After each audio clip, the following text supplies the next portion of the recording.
Selamat pagi, apa kabar kita semua? Merupakan sebuah sukacita dan kehormatan boleh kembali dipercayakan untuk melengkapi Bapak Ibu. Dari mulai kemarin di kaum muda dan hari ini sepanjang 3 baktian. Merupakan sebuah kehormatan sukacita bisa kembali melayani saudara. Saya berterima kasih kepada Bapak dan Ibu Pendeta Julius Ishak, Bapak dan Ibu Pendeta Rubin Adi, dan juga Bapak dan Ibu Pendeta Wahyu untuk kesempatan undangannya. Kami bisa hadir dan diundang untuk melayani Bapak Ibu. Saya selalu senang sebelum mulai firman Tuhan menyaksikan update apa yang kita telah kerjakan dalam Nol Indonesia. Sebab kami terus berpikir keras, berdoa keras, bekerja keras dalam mengentaskan kebodohan, kemiskinan, dan kejahatan yang ada di bangsa Indonesia. Di mana lewat dukungan saudara kami telah menolong lebih daripada 4.000 anak-anak dalam pemberian makanan pendidikan di 40 tempat pedalaman Indonesia. Dan oleh anugerah Tuhan kami juga telah mengirim lebih daripada 65 guru lulusan S1 untuk memajukan pendidikan yang ada di daerah-daerah tertinggal. Dan bahkan oleh anugerah Tuhan lebih daripada belasan ribu keluarga yang telah kami berdayakan agar mereka menjadi masyarakat yang mandiri. Nah, untuk informasi melanjut saya mau saudara lihat klip ministry profile kami, gambar besar yang kami kerjakan untuk Indonesia. Mari kita saksikan di layar depan ini.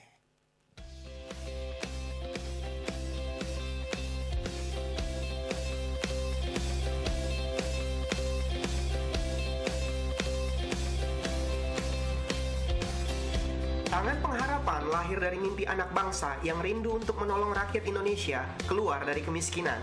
Berdiri sejak 2007 dengan visi membangun masa depan yang lebih cerah bagi generasi bangsa Indonesia. Dan misi membantu setiap orang menemukan potensi diri mereka dan mengeluarkan mereka dari kemiskinan dengan memberikan solusi praktis. Tangan Pengharapan secara konsisten memberikan pendidikan serta makanan bergizi secara gratis bagi 4.000 anak di 40 center yang tersebar di pelosok-pelosok negeri dari Sabang sampai Merauke. Berikut 3 proyek utama yang Tangan Pengharapan kerjakan untuk Indonesia. Children Project. Di Feeding and Learning Centers, Tangan Pengharapan memberikan makanan bergizi disertai bimbingan belajar gratis. Mendirikan sekolah PAUD untuk membantu anak-anak usia dini untuk mempersiapkan diri masuk ke sekolah dasar. Melalui sekolah keterampilan, Tangan Pengharapan mengajar anak-anak berbahasa Inggris, komputer, bercocok tanam, dan juga pengembangan dan pelestarian budaya lokal. Program Guru Pedalaman. Sebagai kontribusi bagi dunia pendidikan di Indonesia, Tangan Pengharapan mengirimkan tenaga-tenaga pengajar berkualitas, guru-guru berstrata 1 untuk mengajar di senter-senter Tangan Pengharapan dan di sekolah-sekolah negeri yang kekurangan guru di pedalaman, guna meningkatkan kualitas pendidikan yang merata di pelosok Indonesia. Tangan Pengharapan juga memberikan beasiswa kepada para guru lokal yang belum menyelesaikan pendidikan strata 1. Tangan Pengharapan berupaya meningkatkan kualitas dan teknik mengajar para guru di seluruh pelosok negeri. Fasilitas pendidikan. Selain memberikan pendidikan yang berkualitas, Tangan Pengharapan juga memberikan fasilitas pendidikan berupa bangunan sekolah, buku-buku pelajaran, alat-alat tulis, sepatu, tas, dan seragam sekolah secara cuma-cuma. Rumah Perlindungan Anak. Children Rescue Home merupakan rumah bagi anak-anak korban kekerasan, anak-anak berprestasi dari keluarga tidak mampu, yatim piatu, dan anak-anak dalaman. Mobile Clinic NTT. Dengan program Mobile Clinic, Tangan Pengharapan menempuh medan yang sulit agar dapat menjangkau masyarakat di berbagai pelosok desa di pedalaman timur NTT yang jauh dari fasilitas medis. Hal ini memudahkan masyarakat kurang mampu untuk mendapatkan pelayanan kesehatan secara cepat dan gratis. Pemberdayaan masyarakat. Berupaya mengeluarkan masyarakat dari kemiskinan di beberapa desa, Tangan Pengharapan memberikan bantuan modal usaha tanpa bunga untuk mengembangkan usaha kecil, memberikan bantuan bibit dan pupuk bagi para petani, pelatihan bercocok tanam, beternak, peningkatan nilai hasil tani, memberikan pelatihan keterampilan dan pelestarian budaya lokal. Terima kasih kepada partners yang setia mendukung kegiatan Tangan Pengharapan melalui donasi langsung ataupun dengan membeli merchandise Tangan Pengharapan. Mari kita bersama-sama mewujudkan Indonesia yang lebih baik. Helping people live a better life. Baik, itu gambar besar yang kami kerjakan untuk Indonesia. Nah, untuk informasi berlanjut apa yang kami lakukan lebih detail, Bapak Ibu boleh membacanya brosur Tangan Pengharapan dan bisa melihat ya lebih detail kembali. Baik, kita akan masuk kepada kebenaran firman Tuhan. Anyway, sebelum saya menyampaikan firman Tuhan buat Bapak Ibu yang belum kenal saya, perkenalkan nama saya adalah Yohanes Kristianus, biasa dipanggil Jojo. Saya tinggal di Kelapa Gading, Jakarta. Dan sekarang ini Tuhan memberi saya 1 orang istri dan 3 orang anak. Anak pertama saya kembar 2 putri berusia 11 tahun dan persis bapaknya. Biasanya kalau anak putri mirip bapaknya udah jelas cantik ya luar biasa. Dan anak ketiga saya laki-laki berusia 8 tahun sekarang dan juga persis bapaknya. Kalau anak laki-laki mirip bapaknya udah jelas maha ganteng. Jadi saya gak usah tunjukkan foto anak-anak saya sudah melihat bapaknya mewakili semuanya. Baik, kita akan masuk kepada kebenaran firman Tuhan. Ibadah pertama tadi saya bicara tentang happy family, keluarga bahagia. Dan ibadah kedua ini saya akan bicara tentang the strength of meekness. Dan kebaktian 3 nanti saya akan bicara tentang ragi bagi dunia. Jadi Bapak Ibu yang tidak kemana-mana, mumpung masih libur long weekend, sudah bisa hadir kebaktian nanti sore. Sebab saya menyampaikan firman Tuhan dengan sudut pandang berbeda dari ibadah-ibadah sebelumnya.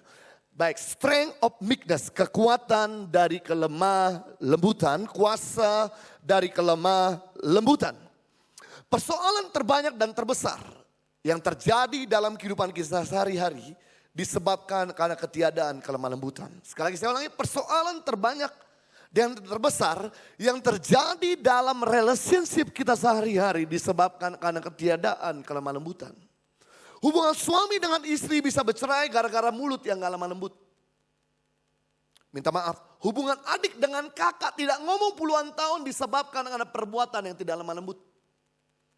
Minta maaf, hubungan atasan dengan bawahan bisa renggang gara-gara sikap yang tidak lemah lembut. Ternyata ketiadaan kelemah lembutan adalah penyebab persoalan yang terbesar dan terbanyak dalam kehidupan kita sehari-hari.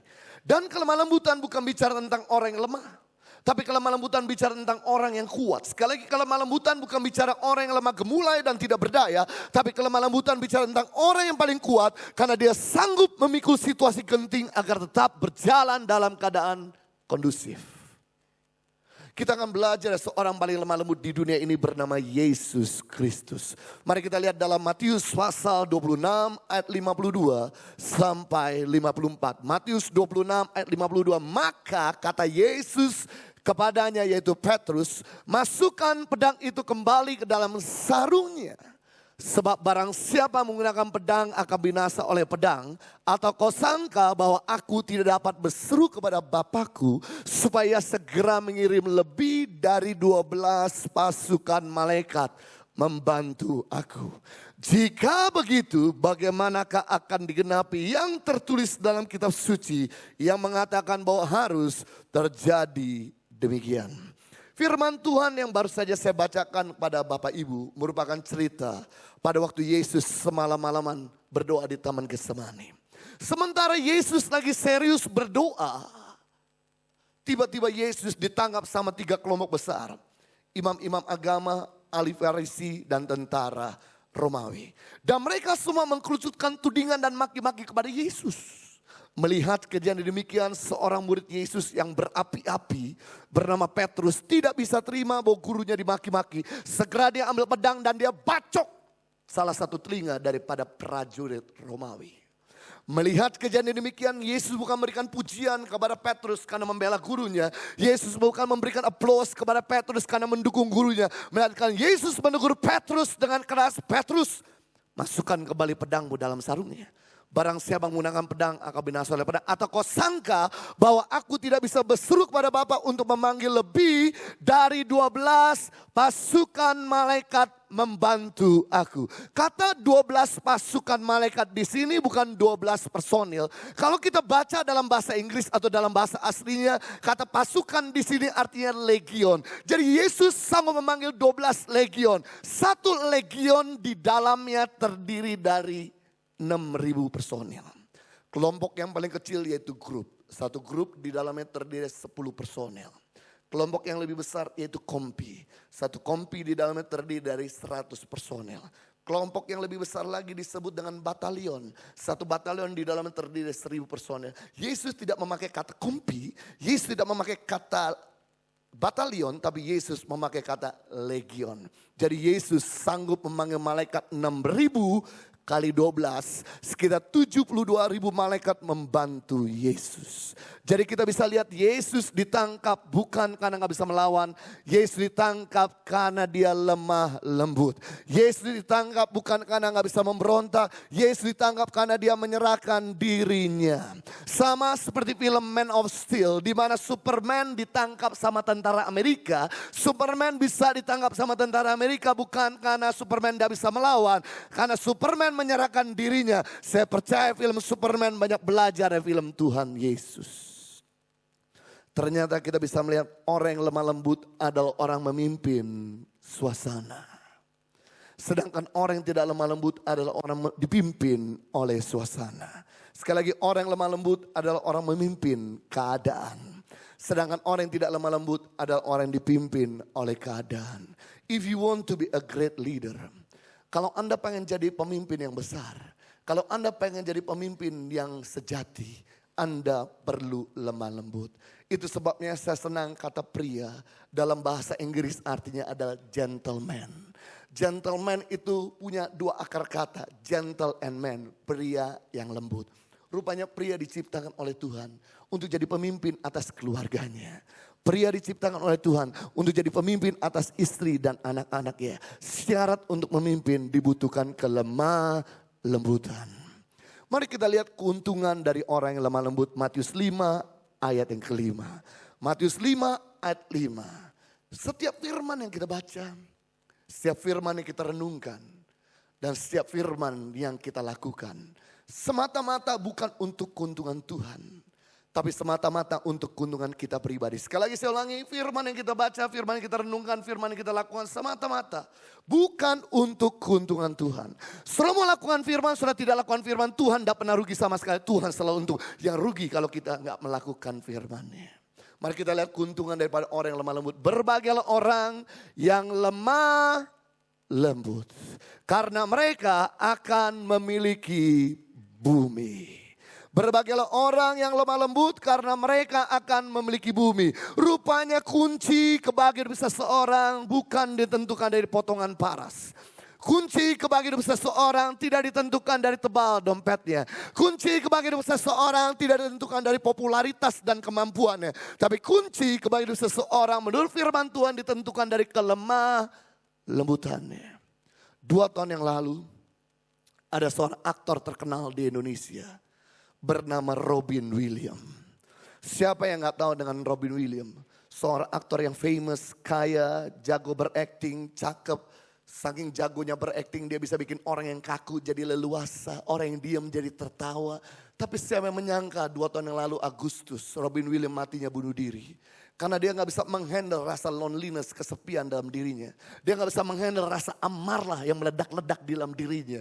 Dia gak bisa menghandle rasa keterikatan dengan minum-minuman terhadap dirinya. Dan saking bencinya dia terhadap dirinya. Kemudian dia bunuh diri. Robin Williams sedang memberi penjelasan kepada kita dan dunia. Potongan paras tidak menjamin seseorang bahagia. Popularitas dan kekayaan dan jabatan tidak menjamin seseorang bahagia. Yang menjamin seseorang bahagia ketika kita lemah lembut. Jangan pernah berpikir ketika kita menang pertengkaran kepada suami kita membuat kita bahagia. Justru membuat kita menderita. Jangan pernah berpikir ketika kita menang pertengkaran pada istri kita membuat kita bahagia, justru membuat kita menderita. Jangan pernah berpikir ketika kita menang pertengkaran pada orang tua kita membuat kita bahagia, justru membuat kita menderita. Jangan pernah berpikir sekali-kali ketika kita menang pertengkaran kepada anak kita membuat kita bahagia, justru membuat kita menderita. Yang membuat kita bahagia ketika kita mulai lemah lembut. Dan dikatakan orang yang lemah lembut akan memiliki bumi, memiliki segala-galanya. Biasanya menurut ukuran dunia, ukuran dunia orang diktator yang memiliki bumi. Orang yang punya pangkat yang memiliki aset. Orang yang punya banyak harta yang memiliki segala-galanya. Ternyata menurut ukuran kerajaan Allah berbeda. Justru orang lemah lembutlah yang memiliki aset. Coba kalau kita gak lemah lembut, aset kita gak aman. Coba kalau kita gak lemah lembut, posisi kita tidak aman. Coba kalau kita gak lemah lembut, keluarga kita tidak aman. Coba kalau kita gak lemah lembut, keuangan kita gak aman. Justru yang membuat aset kita aman, keluarga kita aman, posisi kita aman adalah kelemah lembutan. Yang mengerti katakan amin. saya mau bagi kepada Bapak Ibu ada 3 ciri-ciri orang yang lemah lembut. Boleh mencatatnya, ada 3 ciri-ciri dari orang yang lemah lembut. Yang pertama, ciri-ciri dari orang lemah lembut yaitu mampu mengendalikan kuasanya. Power under control. Mampu mengendalikan emosinya. Atau yang saya sebut dengan rela diperlakukan tidak adil. Siap diperlakukan tidak adil. Bapak Ibu, di dunia ini langka dengan keadilan. Bahkan hakim tertinggi di dunia, Mahkamah Agung tertinggi di Indonesia pernah melakukan ketidakadilan. Karena di dunia ini cuma Tuhan yang maha adil. Itu sebabnya hal yang pertama, relalah diperlakukan tidak adil. Yesus yang super benar, tak ada cacat dan dosa, diperlakukan tidak adil. Presiden kita hari ini yang jujur dan rendah hati tetap diperlakukan tidak adil. Gubernur DKI 1 yang tegas, jujur dan punya belas kasihan tetap diperlakukan tidak adil. Apalagi kita. Itu sebabnya hal yang pertama, ciri-ciri orang lemah lembut, relalah diperlakukan tidak adil. Bapak Ibu mesti tahu bahwa kuasa dan kasih agak susah berjalan bersamaan. Kuasa dan kasih agak sulit berjalan bergandengan. Ketika kuasa dilepas, pasti kasih akan macet, mampet dan tertahan. Tapi ketika kuasa ditahan, pasti kasih akan mengalir. Sekali lagi, kuasa dan kasih agak susah berjalan bergandengan. Ketika kuasa dilepas, kasih akan macet, mampet dan tertahan. Tapi ketika kuasa ditahan, kasih akan mengalir. Saya beri contoh bahwa kuasa dan kasih agak susah berjalan bersama. Berapa banyak percaya selama Yesus di bumi, dia adalah manusia yang penuh kuasa. Yang percaya katakan amin. Yesus itu bukan sekedar Tuhan Bapak Ibu. Tapi Yesus itu juga manusia. Yesus bukan 50% Tuhan, bukan 50% manusia. Yesus itu 100% Tuhan, Yesus juga 100% manusia. Mari saya buktikan bahwa Yesus 100% manusia. Yesus bisa capek. Rasa capek Yesus menunjukkan dia 100% manusia. Namun sekalipun Yesus capek, sekalipun Yesus kurang tidur, Yesus tidak pernah sakit. Tidak pernah sakit. Yesus menunjukkan dia 100% Tuhan. Berikutnya, Yesus bisa mati. Yesus mati bukan karena dibunuh orang. Berkali-kali orang berusaha bunuh Yesus, tidak mati-mati sampai dia menyerahkan dirinya baru dia mati. Kematian Yesus menunjukkan dia 100% manusia. Tapi kebangkitan Yesus menunjukkan dia 100% Tuhan. Jadi dalam diri Yesus 100% manusia dan 100% Tuhan. Waktu Yesus di bumi, dia masih ada sisi manusia 100%. Dan ini dia berdoa kepada Bapa untuk memohon melepaskan kuasa. Dan ini isi doanya di Taman Getsemani. Bapa, kalau boleh kuasa aku lepas. Izinkan otoritas dan power aku lepas. Agar salib penderitaan ini pergi. Dia tunggu jawaban dari Bapa tidak kunjung datang. Dia serahkan lagi kepada kehendak Bapa, bukan kehendakku yang jadi, biarlah kehendakmu. Dia berdoa kali kedua dengan kalimat dan kata-kata yang sama di Taman Getsemani. Bapa, kalau boleh kuasa akan lepas. Agar salib penderitaan ini pergi. Dia tunggu jawaban dari Bapa tidak kunjung datang. Dia serahkan lagi pada kehendak Bapa. Bukan kehendakku yang jadi, biarlah kehendakmu. Dia berdoa kali ketiga dengan kalimat dan kata-kata yang sama. Bapa, kalau boleh kuasa aku lepas. Agar salib penderitaan ini pergi. Bapa tidak menjawabnya. Dia kembalikan lagi pada kehendak Bapa. Jadi satu-satunya doa Yesus yang tidak dijawab oleh Bapa di surga pada waktu di Taman Getsemani. Setiap doa Yesus instan, setiap permohonan Yesus langsung dijawab. Kecuali satu di Taman Getsemani tidak dijawab. Kita bisa melihat ciri-ciri dari orang lemah lembut, tidak pernah memaksakan kepentingan pribadinya. Ciri-ciri dari orang lemah lembut tidak kecewa seandainya harapannya tidak terpenuhi. Dia sakit hati seandainya doanya tidak terkabulkan. Seandainya kita masih sakit hati, kita masih kecewa dengan harapan yang tidak terpenuhi. Menunjukkan bahwa kita tidak lemah lembut. Karena ciri-ciri orang lemah lembut gak kecewa seandainya harapannya belum terpenuhi.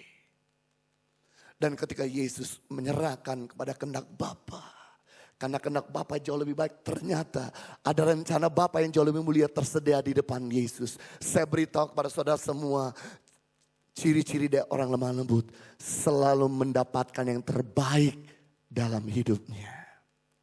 Tapi orang yang tidak lemah lembut selalu mendapatkan yang kurang baik dalam hidupnya. Orang yang lemah lembut selalu mendapatkan the best dalam hidupnya. Tapi orang yang tidak lemah lembut selalu mendapatkan second best dalam hidupnya.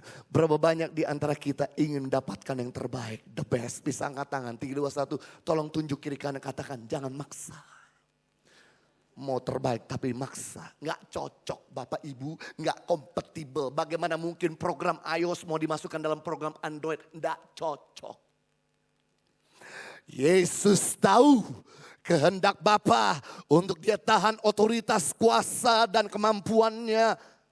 Dia serahkan dirinya kepada para penjahat, para penendam. Dan waktu dia serahkan dirinya, kata-kata subah serapa didengar di telinganya, dia kendalikan emosinya. Ludah disemburkan di mukanya, dia kendalikan amarahnya. Pecut 40 kurang 1, dia kendalikan emosinya. Mahkota duri setinggi 10 cm ditancapkan di kepala, hampir kena otak. Kendalikan amarahnya. Paku setinggi 10 inci ditancapkan di kedua urat nadi dan kakinya. Dia kendalikan emosinya. Begitu dia sudah tergantung di atas kayu salib. Kemudian tentara Romawi mengambil tombak dan menusuk lambung Yesus. Ditarik ke tombak dari lambung Yesus. Darah dan air keluar. Yesus kendalikan emosinya. Yang luar biasa. Tidak ada perkataan sia-sia yang keluar dari mulut bibir Yesus. Melainkan perkataan yang lemah lembut, agung dan mulia. Bapa, ampuni mereka. Karena mereka nggak tahu apa yang mereka perbuat. Ciri-ciri dari orang lemah lembut. Kata-katanya berkualitas. Orang yang tidak lemah lembut, kata-katanya hampar. Orang yang lemah lembut, kata-katanya membangun. Orang yang tidak lemah lembut, kata-katanya melukai. Kalau hari ini kita sering melukai orang, menunjukkan bahwa kita belum lemah lembut. Karena orang lemah lembut, kata-katanya berbobot. Ketika Yesus sudah mengampuni, tentara Romawi memancing lagi emosi Yesus. Hei, kalau memang kau raja orang Yahudi, turunlah dari atas kayu salib. Saya mau tanya sama Bapak Ibu, sanggupkah Yesus turun dari atas kayu salib sekalipun sudah dipantek sama paku? Sanggup, karena otoritas masih ada dalam diri. Beda kasus, kalau kita disalib gak bisa turun. Jo, turun dong. Ya bantu gue gak bisa turun sendiri kan, gue dipaku. Lo ngomong aja, jangan banyak ngomong, bantu dong. Tapi kalau Yesus masih bisa turun. Kemudian tentara Romawi lagi memancing emosi Yesus. Hei, kalau memang kau anak Allah, panggil malaikat biar kami percaya. Saya mau tanya sama Bapak Ibu, sanggupkah Yesus memanggil malaikat sekalipun Bapak telah tinggalkan dia? Sanggup, karena otoritas masih ada dalam dirinya. Namun seandainya waktu itu Yesus terpancing emosinya dan mulai show. Hei, kalau memang kau raja orang Yahudi, turun. Kalau engkau anak Allah, panggil malaikat. Seandainya Yesus terpancing emosinya dan berkata, belago. Gua gak bisa turun. Yesus berubah jadi incredible Hulk. Memangnya film Avenger aja yang bisa berubah jadi besar. Yesus juga bisa berubah jadi Hulk. Dia patahkan kasar. Dia turun. Wacah. Waktu dia turun. Emosi yang terpendam semalam-malaman. Gimana gak terpendam? Semalam-malaman digebukin. Semalam-malaman di-abuse dengan kata-kata yang menyakitkan. Semalam-malaman gak dikasih makan, gak dikasih minum. Waktu dia turun dari atas kayu salib. Dia lepaskan dalam satu kata. Mampu. Dan mulutnya keluar api. Semua orang di depan Yesus berubah jadi barbecue manusia. Catat ini baik-baik Bapak Ibu Saudara semua. Kelemah lembutan adalah sabuk pengaman. Agar orang lain jangan celaka.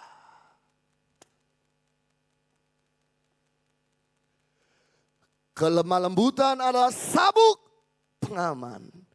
Agar orang lain jangan terluka. Kenapa seringkali kita melukai orang lain? Kenapa kita seringkali mengumpulkan orang barisan sakit hati? Karena tidak ada kelemah lembutan. Dan seandainya Yesus turun waktu itu, maka sia-sialah kepercayaan kita kepadanya. Sebab darahnya tidak pernah menyelamatkan dan menebus dosa-dosa kita. Namun bersyukur waktu itu Yesus yang terpancing emosinya.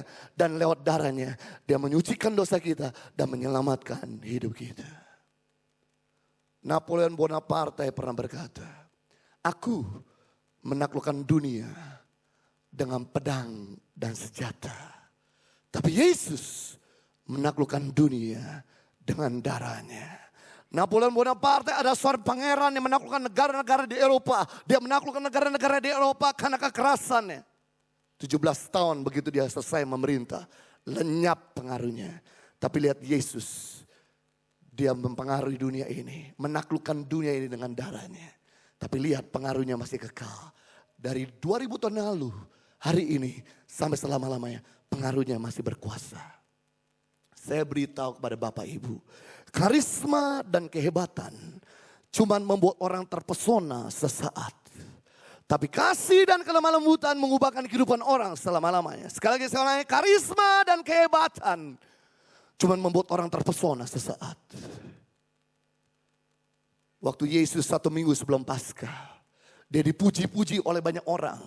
Di hari Minggu Palm, Hosana, Hosana di tempat yang maha tinggi. Mereka gelar jubah mereka, Yesus lewat di atas jubah mereka. Hosana, Hosana di tempat maha tinggi. Tapi siapa yang menyangka 5 hari kemudian orang yang sama muji Yesus berubah, berkata, salibkan dia, salibkan dia, salibkan dia. Harusnya motivasi hati kita bukan mengumpulkan follower, itu namanya Twitter. Motivasi hati kita harusnya melepaskan kasih dan kelemah lembutan Tuhan.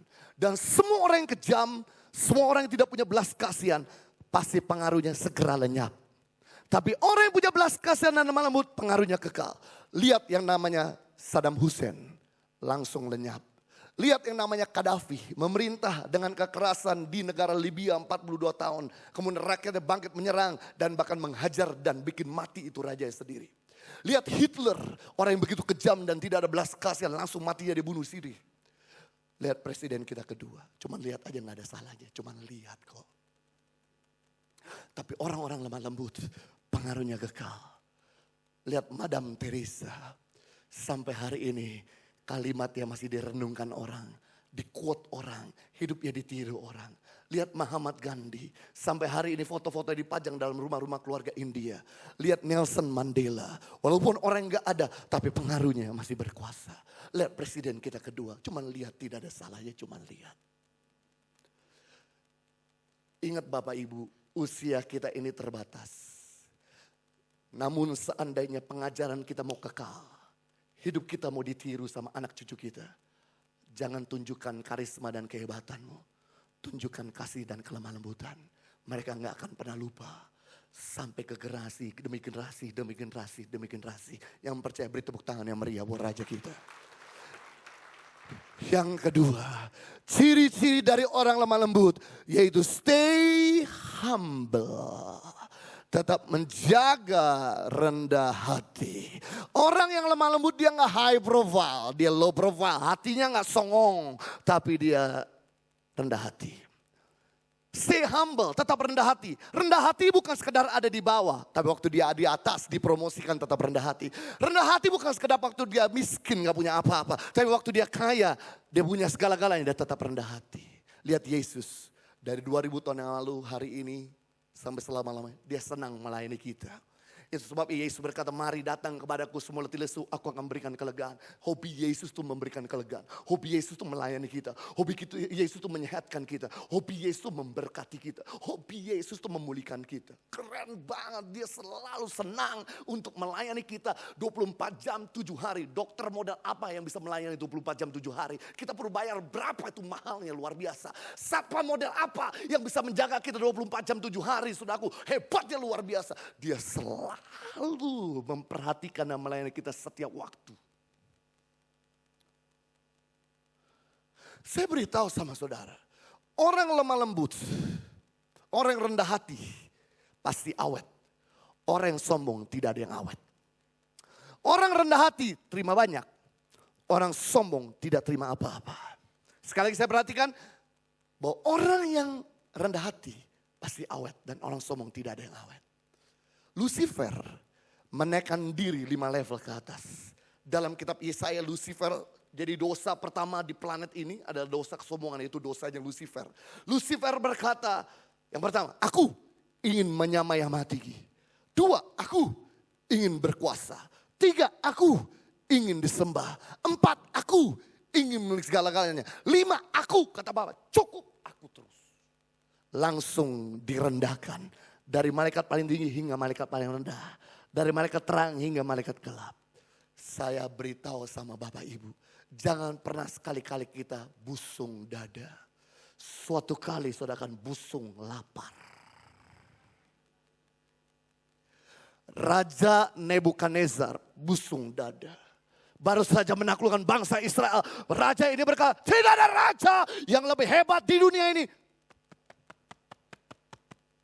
Raja Babel. Sombong sekali.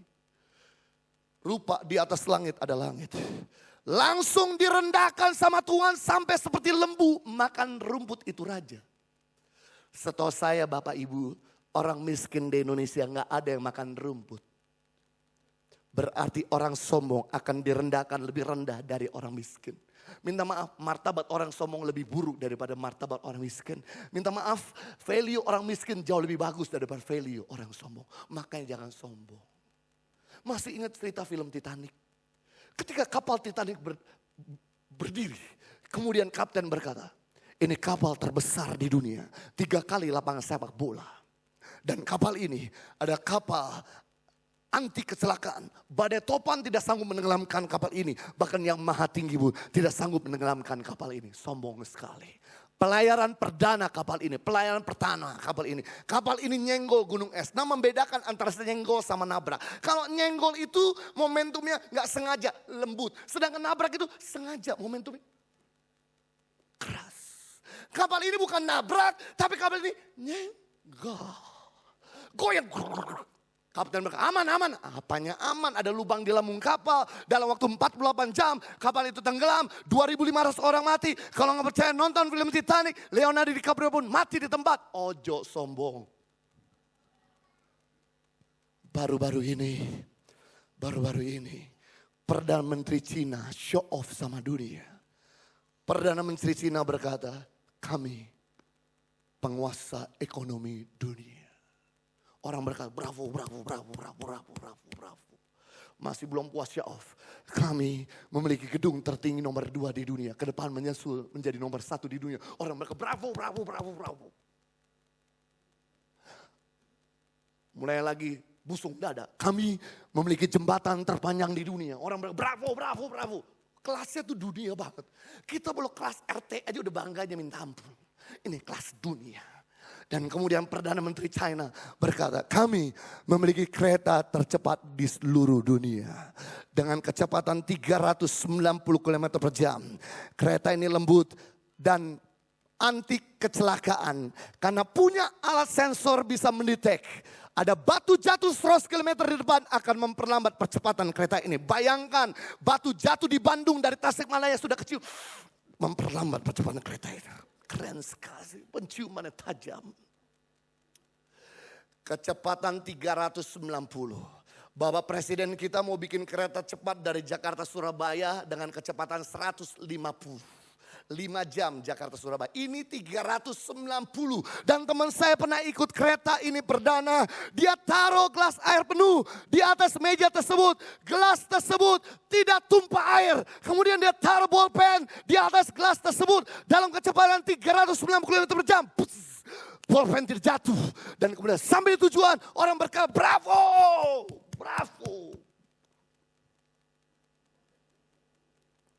2 minggu kemudian, nah ini dia. Tunggu aja tanggal mainnya, tunggu. 2 minggu kemudian, kereta ini dalam keadaan cepat 360 km jam. Tiba-tiba alat sensornya kejepit. Rupanya bukan cuma urat pinggang bisa kejepit. Alah, sensor juga bisa kejepit. Ada kereta lagi duduk baik-baik di depan, langsung digebuk dengan kecepatan tinggi. Ngueng, bang! Sejarah menulis tidak ada satu orang hidup, 250 orang mati di tempat. Bravo. Ojo sombong. Orang sombong lenyap. Bagaimana cara Yesus melawan Lucifer?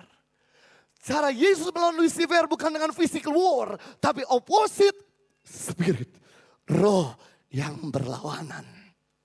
Kalau Lucifer menaikkan diri 5 level ke atas, Yesus merendahkan diri 5 level ke bawah dalam Filipi pasal 2 ayat 4-8. Bapak Ibu, selalu gunakan roh yang berlawanan. Kalau ketemu orang kasar, pakai roh kelemah lembutan, nanti itu orang malu sama kita. Kalau ketemu orang pelit, pakai roh kemurahan hati, nanti itu orang belajar sama kita. Kalau kita ketemu orang gak jujur, pakai roh kejujuran, nanti itu orang belajar sama kita. Kalau kita ketemu orang malas, pakai roh yang rajin, maka itu orang akan malu sama kita. Kalau kita ketemu dengan orang gak setia, suka ganti-ganti pasangan, pakai roh kesetiaan, nanti itu orang malu sama kita. Belajar pakai roh yang berlawanan. Yesus lihat Lucifer sombong 5 level, Yesus lawan Lucifer dengan merendahkan 5 level ke bawah. Yesus yang adalah Tuhan merendahkan diri 1 level jadi manusia. Tuhan itu unlimited, manusia itu limited. Tuhan itu gak terbatas, manusia punya keterbatasan. Bayangkan saudara turun 1 level dari manusia jadi monkey. Ada yang mau? Secakap-cakap monkey tetap jelek. Maka saya heran dengan siluman-siluman itu. Udah bagus manusia pengen jadi hewan. Kemudian Yesus dari Tuhan jadi manusia. Kemudian turun lagi 1 level dari manusia jadi hamba. Turun lagi taat, setia, sampai mati di atas kayu salib. Begitu Yesus merendahkan sampai di atas kayu salib. Bapa memberikan gelar predikat honor. Nama segala nama. Tuhan segala Tuhan. Gelar Tuhan segala Tuhan dan nama segala nama belum pernah diberikan pada Yesus sampai dia merendahkan diri di atas kayu salib. Satu gambaran, semakin kita rendah hati, semakin tinggi pangkat kita di surga. Semakin kita sombong, semakin rendah pangkat kita di surga. Matius 5 ayat 3. Berbahagialah orang yang miskin di hadapan Tuhan, karena mereka lah empunya kerajaan sorga. Kata miskin di sini bukan miskin kere, tidak punya duit, tapi kata miskin di sini dalam bahasa aslinya artinya rendah hati di hadapan Tuhan, karena mereka lah empunya kerajaan sorga. Katakan empunya, 3, 2, 1. Empunya itu artinya pemilik, penguasa, pemimpin, pengelola kerajaan sorga. Jadi untuk memimpin sorga, untuk membawa kerajaan sorga, kita perlu rendah hati. Kerajaan sorga terdiri dari 2, yaitu kerajaan kekal dan kerajaan besar. Kalau kita mau dipercayakan perkara kekal dan perkara besar, rendah hati. Makanya orang sombong tidak akan pernah dipercayakan perkara besar dan perkara kekal. Kesombongan adalah awal dari segala jenis kehancuran. Kitab Amsal berkata kesombongan adalah awal dari segala jenis kehancuran. Sedangkan kerendahan hati adalah awal dari segala kehormatan, kemuliaan dan kekayaan. Kitab Amsal berkata kerendahan hati awal dari segala kehormatan, kemuliaan dan kekayaan. Kalau engkau pengen dihormati orang lain, rendah hati. Kalau engkau, makanya orang sombong gak ada yang dihormati. Kalau engkau pengen diberkahi oleh Tuhan, rendah hati. Kalau engkau pengen penuh kemuliaan, kata kemuliaan itu bukan awan-awan dekat-dekat kita. Kata kemuliaan itu artinya berkualitas. Katakan kualitas.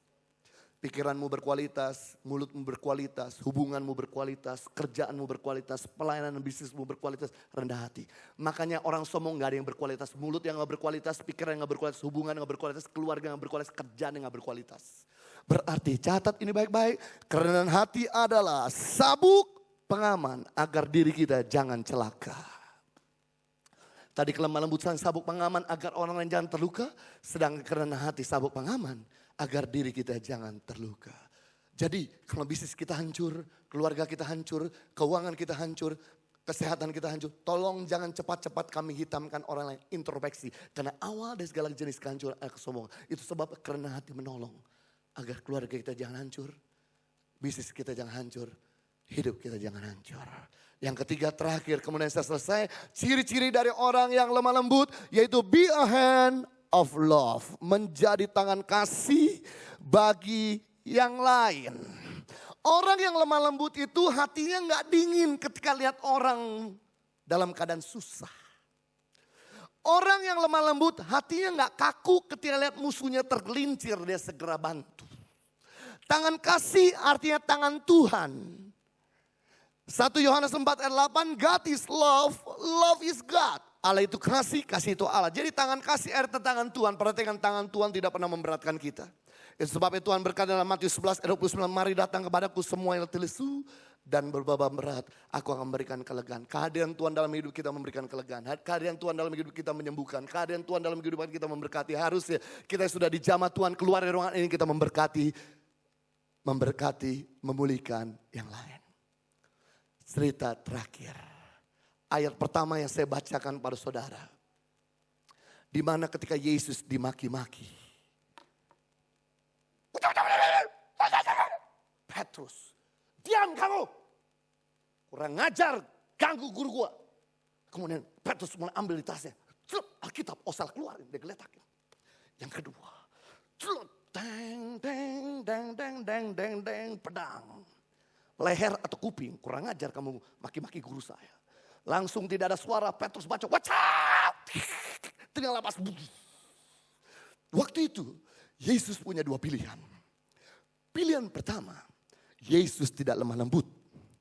Pilihan kedua, Yesus lemah lembut. Oke, kita lihat dua adegan ini. Karena lebih baik saya bikin film daripada Hollywood bikin film. Kalau Hollywood bikin film dia bayar.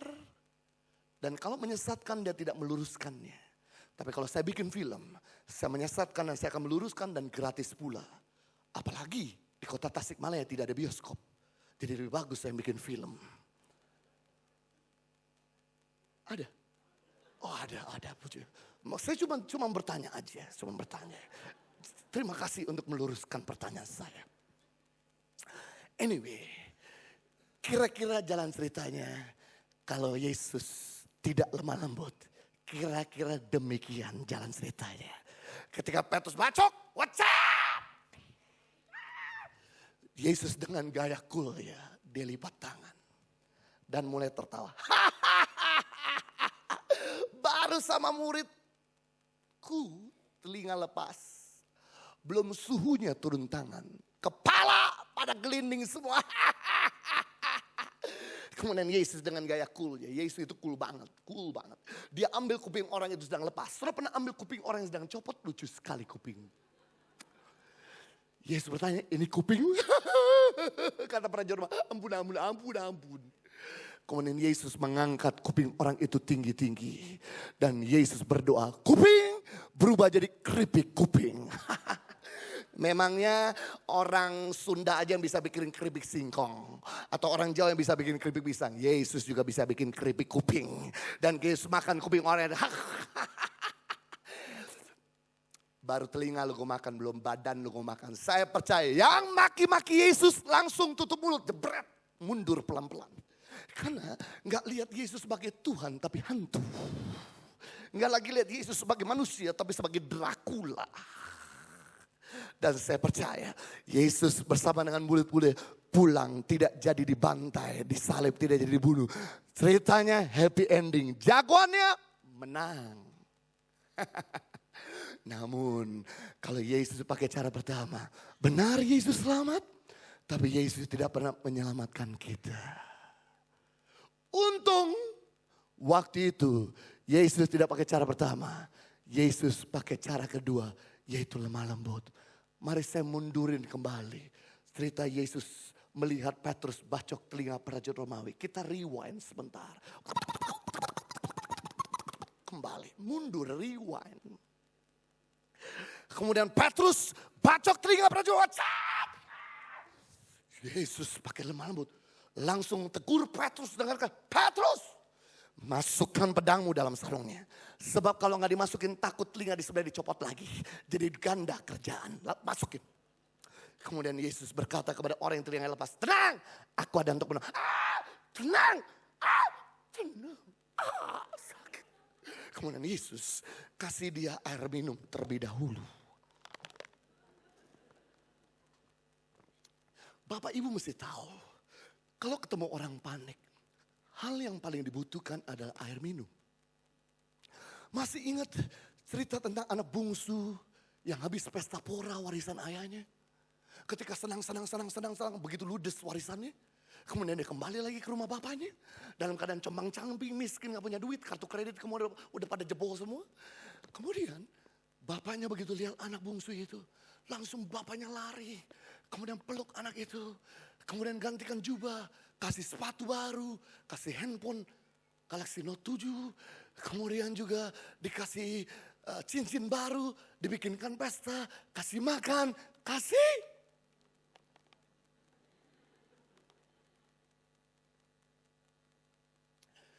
Sudah jangan sinis kalau ada pendeta khotbah sambil duduk. Karena Yesus khotbah juga sambil duduk. Waktu Yesus ngajar di Gebet Allah, dia mengajar sambil duduk. Jadi kalau ada pendeta duduk, Alkitabiah saudara.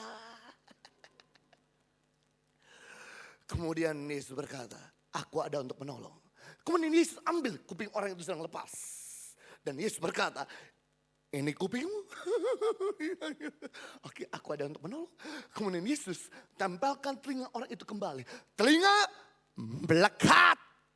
Yesus uji coba. Sama seperti kita beli handphone ada garansinya 6 bulan sampai 2 tahun. Yesus juga berdoa ada garansinya. Dia tarik kuping orang itu. Sudah nempel. Sudah Yesus. Oke. Telingamu sudah berfungsi. Jangan berbuat dosa lagi. Wow.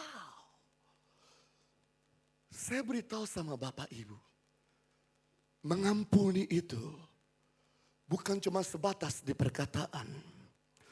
Mengampuni harus disertai dengan perbuatan. Mengampuni sebatas perkataan baru 50% pengampunan. Tapi mengampuni berdasarkan perbuatan baru 100% pengampunan. Bagaimana saudara? Seandainya kau lihat orang yang kau benci, orang yang kau sakit hati dalam keadaan tergelincir, apakah kita lipat tangan atau turun tangan? Apakah kita bersuka cita atau ikut berduka cita dengan mereka? Ciri-ciri dari orang lemah lembut selalu menolong musuhnya ketika celaka. Ciri-ciri dari orang lemah lembut juga yaitu menolong seandainya ada orang kelaparan harus dikasih makan. Orang yang gak punya baju dikasih pakaian. Itu sebabnya hal ini yang mendasari kami meninggalkan Australia. Karena melihat di Indonesia 300.000 anak putus sekolah karena jarak yang jauh.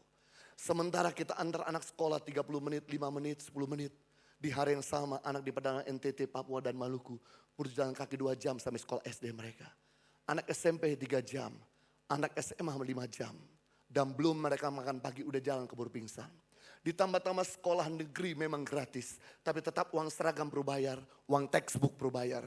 Kemarin ada ratusan anak di NTT bulan Mei. Tidak bisa ikut ujian Eptanas. Karena mereka belum bayar uang seragam. Kami perlu bayarkan dulu baru mereka bisa ikut ujian Eptanas. Saya sedang membayangkan seandainya setiap tahun di Indonesia ada 300.000 anak putus sekolah karena jarak dan biaya. Maka 10 tahun ke depan kita menciptakan 3 juta generasi monster yang lahir di Indonesia. Yang menyebabkan kita bersama anak cucu kita tinggal dalam keadaan tidak nyaman di Indonesia. Itu sebabnya kami kemudian putuskan tinggalkan orang tua dan adik-adik saya yang ada di Australia. Kembali ke Indonesia. Saya kembali ke Indonesia bukan karena dideportasi. Kami kembali ke Indonesia karena kami mau nolong mereka, mau jadi tangan Tuhan untuk mereka.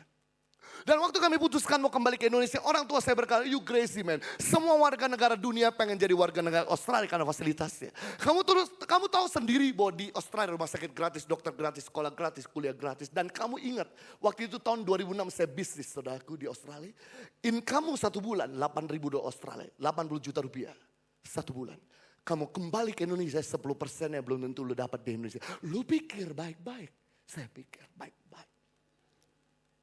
Karena saya harus hormati orang tua saya. Dan ketika kami setelah mikir baik-baik, kami bulat putuskan kembali ke Indonesia. Bahwa istri saya dan anak-anak saya yang lahir di Australia kembali ke Indonesia. Saya udah gak punya keluarga di Indonesia. Keluarga saya semua ada di Australia.